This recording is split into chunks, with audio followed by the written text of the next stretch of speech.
Baik, selamat pagi anak-anak. Oke, kita ketemu lagi dalam pembelajaran IPS. Nah, untuk hari ini kita akan belajar di bagian yang ketiga, yaitu tentang potensi sumber daya alam dan kemaritiman Indonesia. Kalau kita berbicara tentang sumber daya, nah, kalian bisa perhatikan di situ ya. Ini adalah contoh-contoh sumber-sumber daya alam yang kita miliki. Nah, apa itu pengertiannya dari sumber daya? Kata sumber daya itu berasal dari kata resource. Ya, dari kata resource maka menjadi sumber daya. Nah, kalau kita gabungkan dengan alam, berarti menjadi sumber daya alam. Kira-kira apa? Sumber daya alam, kalau kita melihat pada konsep tadi, maka bisa dikatakan semua bahan yang ditemukan manusia dalam alam yang dapat dipakai untuk kepentingan hidupnya. Nah, di situ dikatakan bahan. Saya tulis dengan warna merah.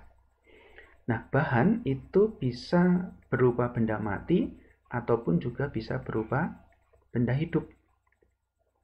Kalau dari dua pemahaman ini digabungkan, dijadikan satu menjadi sumber daya alam, maka bisa disimpulkan bahwa sumber daya alam itu adalah apapun yang ada di alam yang dapat dimanfaatkan untuk memenuhi kebutuhan hidup manusia. Ya, karena yang bisa memanfaatkan, yang bisa merasakan itu adalah kita, manusia. Kemudian yang kedua yang akan kita bahas, jenis-jenis sumber daya. Ada berbagai macam jenis sumber daya alam.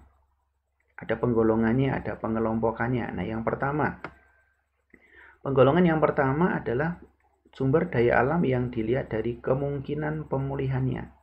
Mungkin atau tidak dipulihkan, diadakan kembali.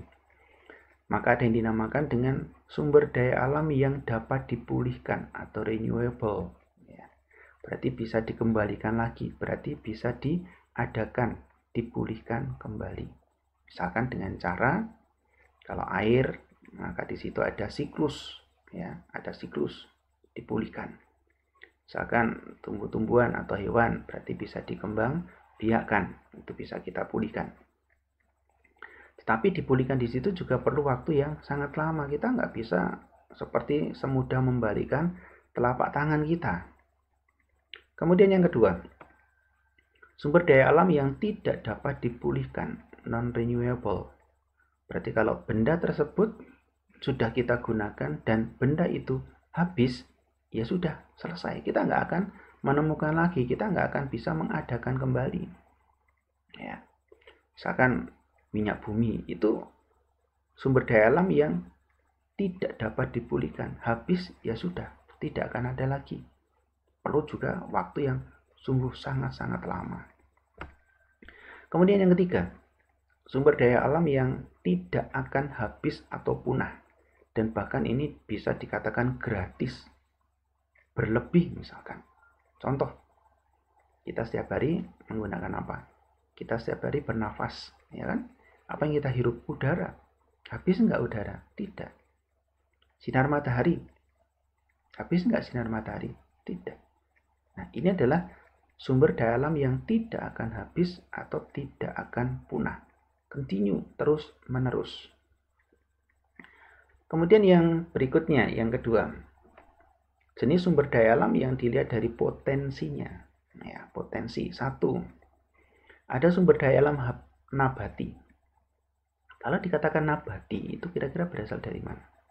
Berasal dari tumbuh-tumbuhan. Berarti dikatakan sumber daya alam nabati itu adalah sumber daya alam yang berasal dari tumbuh-tumbuhan. Contoh, tanaman pertanian, kehutanan, dan perkebunan. Negara kita, negara Indonesia itu kaya akan pertanian, lahan pertanian, kehutanan, dan perkebunan. Sekarang kita akan lihat contoh-contoh hasilnya. Nih, contoh sumber daya alam nabati, pertanian, kita punya sawah yang sangat luas. Di mana-mana ada sawah, terbentang hamparan sawah. padi menjadi makanan, menjadi nasi nantinya, makanan pokok kita. Kemudian kelapa. Ya, kelapa itu punya banyak fungsi. Ya, punya banyak fungsi. Bahkan yang dikatakan sampahnya aja bisa berfungsi. Kulit kelapa, kalau kita rangkai, kita buat, kita bikin, bisa menjadi keset, misalkan. Ya, janur yang daun kelapa masih muda ini bisa dimanfaatkan juga.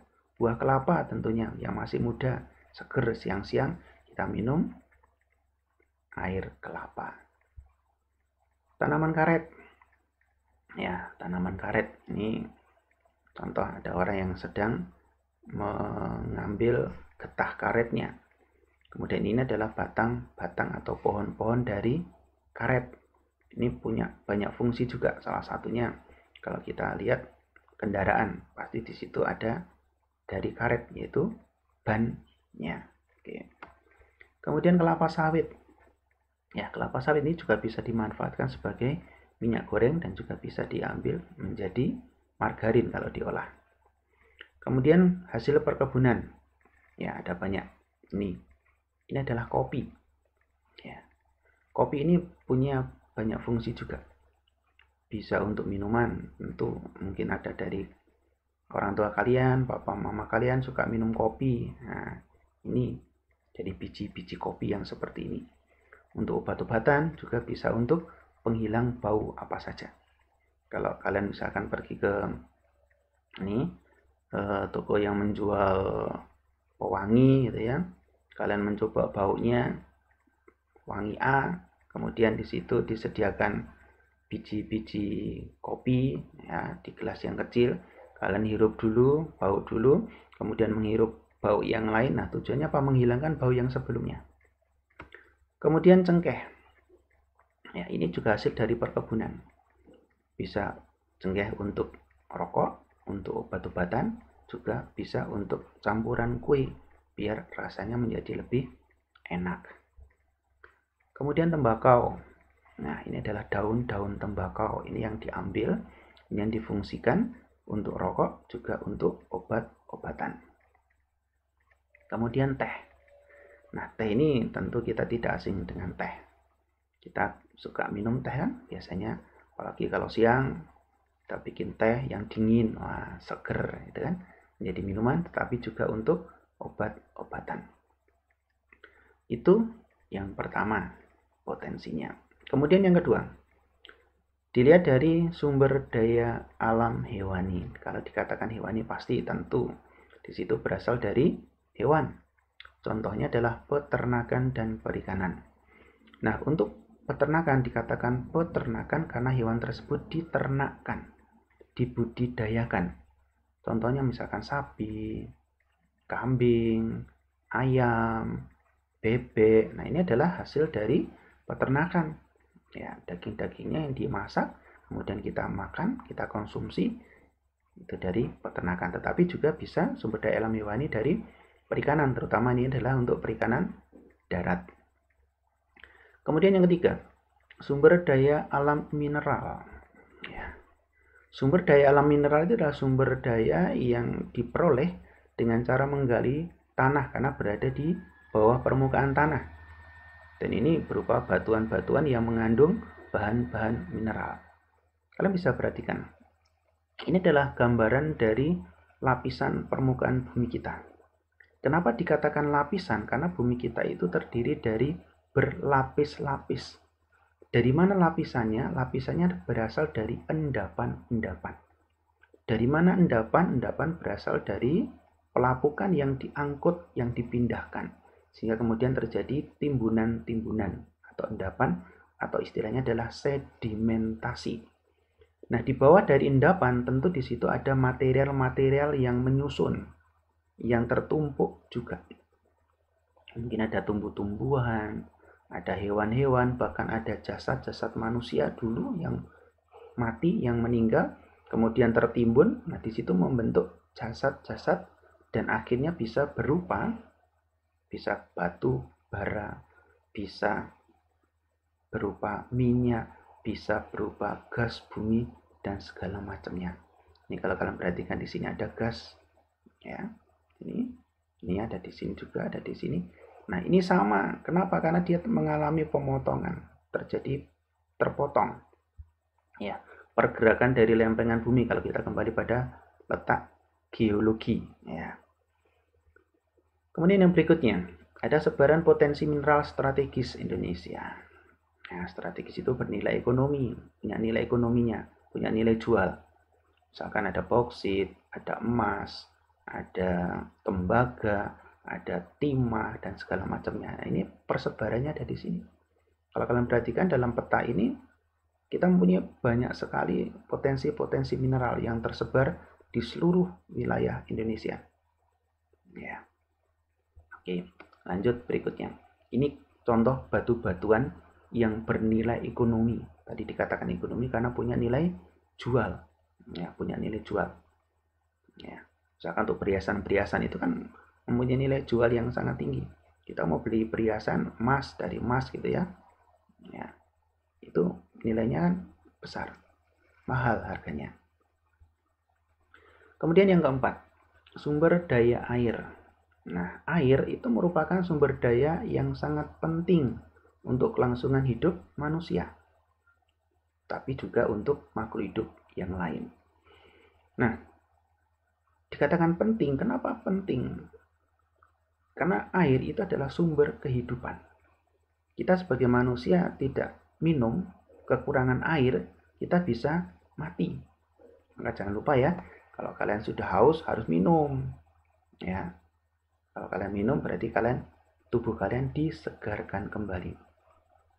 Selain untuk kelangsungan hidup manusia atau makhluk hidup, sumber daya air bisa dimanfaatkan untuk irigasi atau pengairan. Ya, di Indonesia tadi dikatakan punya pertanian, sawah, itu perlu irigasi, perlu pengairan, perlu air.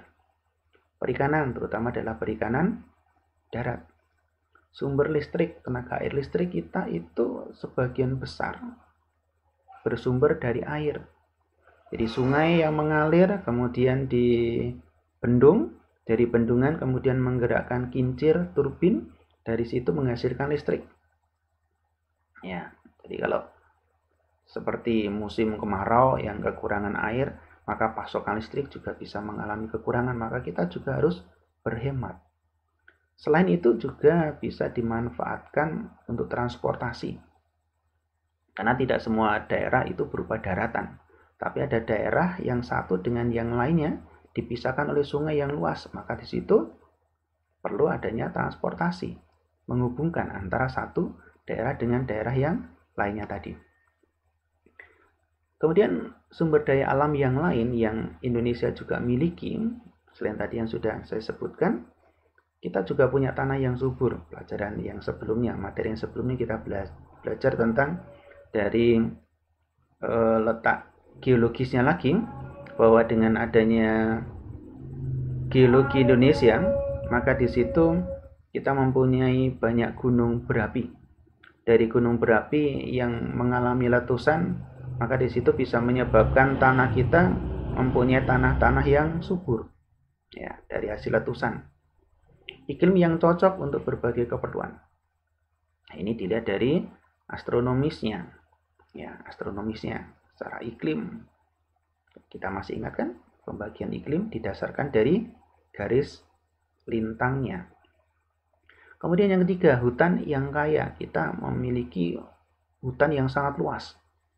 Di pulau-pulau besar Indonesia mempunyai hutan. Maka hutan di Indonesia yang paling luas dinamakan sebagai hutan hujan tropis. Dan hutan hujan tropis ini dikatakan sebagai paru-paru dunia. Kenapa dikatakan paru-paru? Karena hutan menghasilkan banyak oksigen yang diperlukan oleh manusia dalam bernafas. Barang tambang yang beraneka ragam tadi sudah kita bahas. Laut yang kaya akan berbagai macam, sebentar lagi kita akan lihat. Dan yang terakhir, banyak sumber tenaga yang lain. Misalkan angin, ya, kita juga dikelilingi laut kan, maka di laut di situ menghasilkan banyak angin, itu sebenarnya menjadi potensi, ya, menjadi potensi sebagai pembangkit listrik, ya. Nah, kemudian yang ketiga, pemanfaatan sumber daya alam berdasarkan prinsip ekoefisiensi. Di situ ada kata ekoefisiensi. Eko berarti memperhatikan lingkungan, lingkungannya. Efisien berarti menggunakan seperlunya secara efisien.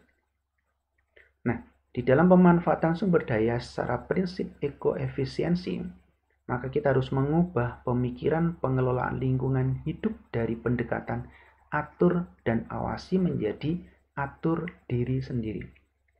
Kalau kita hanya mengatur orang lain, kita hanya mengawasi orang lain, tetapi diri kita tidak kita atur dan awasi, ya kita tetap bisa menggunakan sesuka hati kita. Maka kita harus mengubah pendekatan atur dan awasi menjadi atur diri sendiri. Kemudian yang kedua, pendekatan ekosistem. Ekosistem itu adalah sebuah rangkaian dalam lingkungan, dalam kehidupan. Ya, saling berpengaruh. Kalau satu tidak terpenuhi dalam rantai itu, atau rantainya mengalami putus, maka tidak menjadi sistem lagi, tidak terangkai kembali. Ya, ada produsen, ada konsumen, ada pengurai, itu kan kalau dalam pelajaran IPA. Kemudian yang ketiga, mengubah pemikiran pemanfaatan sumber daya alam dari wawasan ekonomi ke wawasan ekologi budaya. Nah, dalam wawasan ekologi budaya tentu kita membiasakan, kita harus punya kebiasaan yang memahami tentang lingkungan. Kemudian yang keempat, prinsip ekoefisiensi dalam pemanfaatan sumber daya alam harus ada di dalam setiap kita. Prinsip itu harus tertanam, dasar itu harus tertanam. Itulah prinsip ekoefisiensi dalam pemanfaatan sumber daya alam. Nah, yang terakhir, potensi kemaritiman Indonesia. Maritim itu artinya adalah laut. Indonesia, semua pulau itu dikelilingi oleh laut. Maka dikatakan luas laut Indonesia itu 2/3 dari seluruh luas wilayah Indonesia. Atau bisa dikatakan 5,8 juta kilometer persegi. Itu luasnya laut Indonesia yang mengelilingi daratan Indonesia. Nah, dalam laut itu mempunyai potensi-potensi. Ikan pasti, ya. Tetapi di laut pun, di dasar laut itu ada potensi yang lain yang berupa bahan tambang. Maka kalau kita perhatikan tadi di slide yang awal, di situ saya menunjukkan ada tambang minyak bumi di laut. Nah, karena memang ada di situ. Karena di dalam laut, di dasar laut itu, di situ terjadi penumpukan-penumpukan. Ya, ada sedimen-sedimen yang menghasilkan minyak bumi. Ada nikel, ada emas, ada boksit, dan seterusnya. Kemudian selain dari ikan, barang tambang di laut juga punya potensi mangrove yang selalu dikenal dengan istilahnya hutan mangrove. Fungsinya untuk apa? Salah satu fungsi dari hutan mangrove adalah mengurangi atau memperkecil dari terjadinya abrasi atau pengikisan air laut ke wilayah daratan. Kemudian yang terakhir di situ terumbu karang. Kalau kalian perhatikan di sini ada gambar dari terumbu karang yang sangat indah. Kalau kalian ke Papua atau mungkin ke Bunaken, maka kalian bisa menikmati indahnya laut. Ada terumbu karang, ada berbagai macam jenis ikan yang bisa kalian temukan. Nah, yang berikutnya ini ada di pendalaman materi, ada di dalam tugas kelas kalian tentang potensi kemaritiman Indonesia tadi yang sudah sekilas saya bahas. Kalian tinggal melengkapi, ya, lengkapi tabel yang ada di situ. Saya sudah berikan salah satu contohnya, misalkan perikanan. Persebarannya ada di Jawa Timur, di daerah Banyuwangi. Nah, kita berada di Jawa Timur ya. Hasilnya misalkan dari perikanan itu adalah ada ikan tuna, ada kerapu, ada lobster. Fungsinya untuk apa dari perikanan yang hasilnya tuna itu misalkan untuk bahan makan, untuk diekspor. Nah, nanti kalian tambahkan persebarannya ada di mana selain Jawa Timur. Daerah tepatnya ada di mana, nanti kalian isi di dalam tabel tersebut. Bisa kalian tambahkan 2 atau 3 lagi dari jenis persebaran, dari hasilnya apa yang ditemukan dari daerah itu, kemudian fungsinya sebagai apa, kalian bisa tambahkan. Selain dari perikanan, tadi juga ditemukan hutan mangrove. Nah, ada di mana persebaran hutan mangrove-nya? Kemudian terumbu karang, ada di mana terumbu karangnya? Itu nanti silakan kalian lengkapi di dalam tugas kelas tabel yang sudah saya siapkan. Nah, oke, itu dulu untuk pembelajaran kita hari ini. Semoga dengan pembelajaran kita hari ini kalian semakin menyadari bahwa Indonesia kaya akan sumber daya alam yang luar biasa. Tapi dengan kekayaan sumber daya alam itu tentu harus menjadikan pemenuhan hidup kita terpenuhi, tetapi kita juga harus selalu bersyukur. Ya, kalau kita keinginan manusia tentu nggak akan ada habisnya. Tapi kalau kita bersyukur apa yang sudah kita peroleh, apa yang sudah kita dapatkan, itu kita bisa mengatakan cukup. Ya, baik, itu dulu. Kita akan lanjutkan untuk pertemuan berikutnya. Selamat belajar. Selamat memperdalam wawasan dan pengetahuan kalian. Sekali lagi, sampai ketemu pada materi yang berikutnya.